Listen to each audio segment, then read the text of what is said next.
far, they are apparently running according to the training exercise plan and on schedule.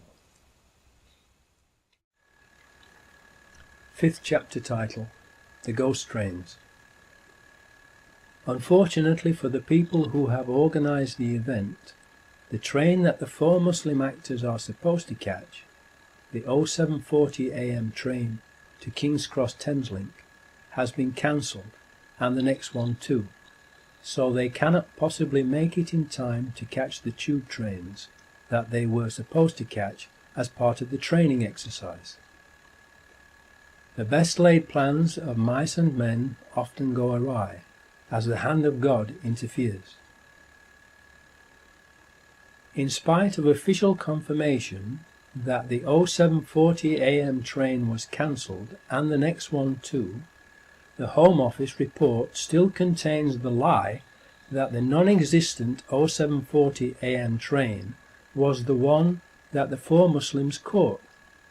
The authorities have to keep lying about it in order to continue to try to make the public believe that 3 of the 4 Muslim men who boarded a train from Luton to King's Cross arrived in time to catch the 3 tube trains that blew up.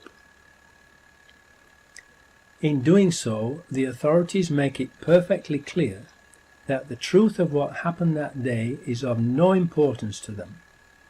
It is obvious from their actions that the only thing that is important to the authorities is to make us believe what they had already planned to make us believe, even when the facts prove it to be a lie. The first available train the Muslim actors can catch gets them to King's Cross after the tube trains have already left without them. Hasib Hussain splits off from the other 3 at King's Cross Thameslink station, because he still has time to catch the number 30 bus as his part in the mock terror exercise. When the tube trains they were supposed to catch are blown up, the other 3 smell a rat and realize they have been duped and are Muslim patsies who will be blamed for the attacks, and everyone knows what happened to Lee Harvey Oswald. The Muslims are not from London. Their homes are many miles away, and so they are like fish out of water, and have no idea what to do or where to go and hide. They realize that they can't go home, and do not know anyone in London whom they can trust. The phones are all not working, first of all because they were jammed and then shut down by the authorities. So they cannot phone anyone to tell them what has happened. What can they do to prevent themselves from being wrongly blamed for the explosions? What would you do in that situation? On one of the early TV news broadcasts that day, a newsreader announced that a report has come in that 3 of the terrorists involved in the bombings had been shot and killed by the anti-terrorist branch of the police at Canary Wharf in the Docklands area of London's East End.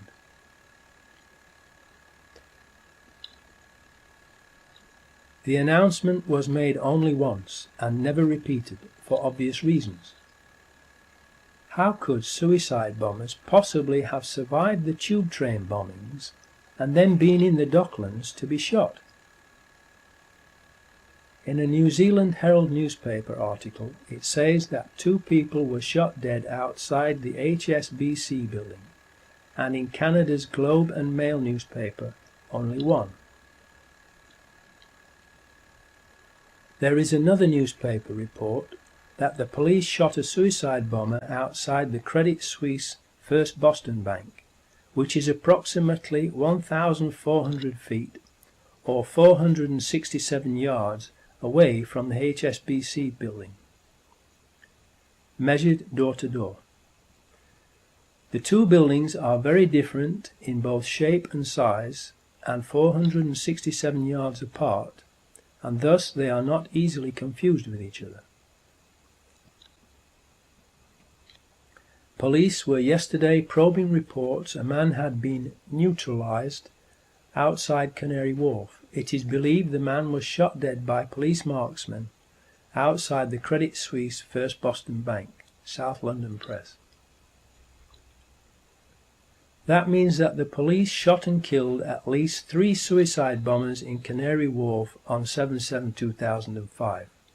How could suicide bombers, who were supposed to have blown themselves up on the 3 tube trains, have survived and been shot dead at Canary Wharf?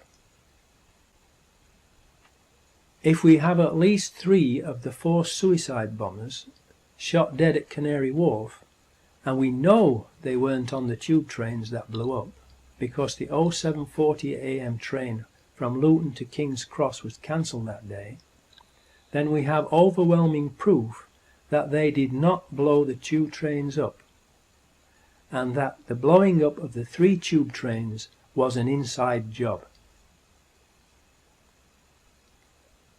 At the Canary Wharf Docklands site there are media companies for the Muslim patsies to have told their story to and cleared their names if they could, and 2 possible escape routes: via air from the nearby London City Airport that has flights to 34 destinations in the UK and Europe, and, if they couldn't fly out, there was the possibility of getting a boat across the Channel to France.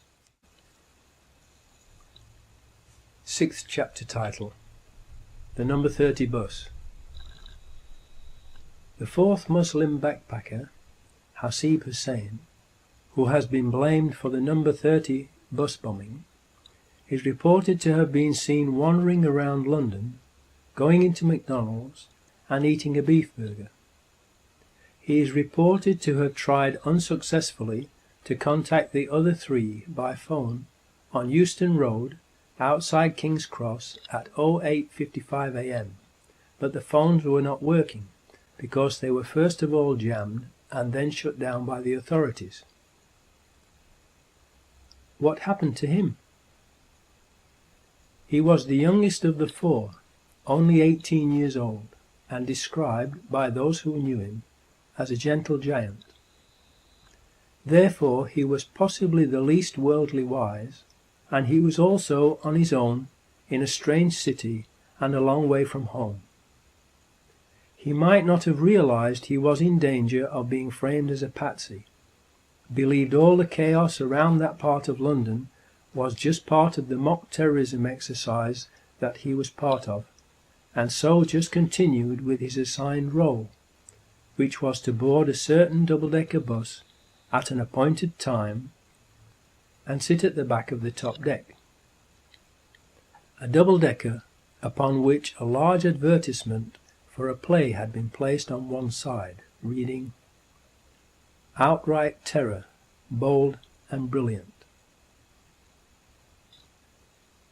Please think about that sign on the side of the bus, and the sick minds of the people who planned the attacks. Now this is where it gets weird, because we are told that Hasib Hussain started from King's Cross Thameslink station and was seen on a number 91 bus travelling west along Euston Road to Euston Station, where he caught the number 30 bus that would have then travelled east back along Euston Road, retracing his steps back to where he started from at King's Cross, if it had not been diverted into Tavistock Square.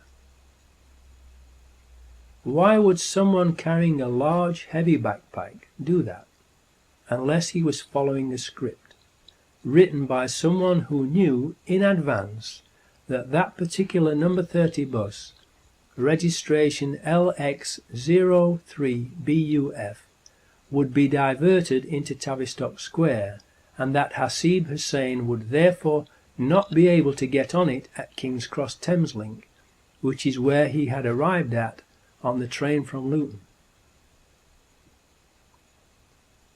Only someone who is a stranger to London would do that without asking why, because it is a totally illogical thing to do for someone who knows London and knows that the number 30 bus goes past King's Cross Thameslink station, so that they could have caught it there instead. It would have been a complete waste of time, energy, money, and an unnecessary risk.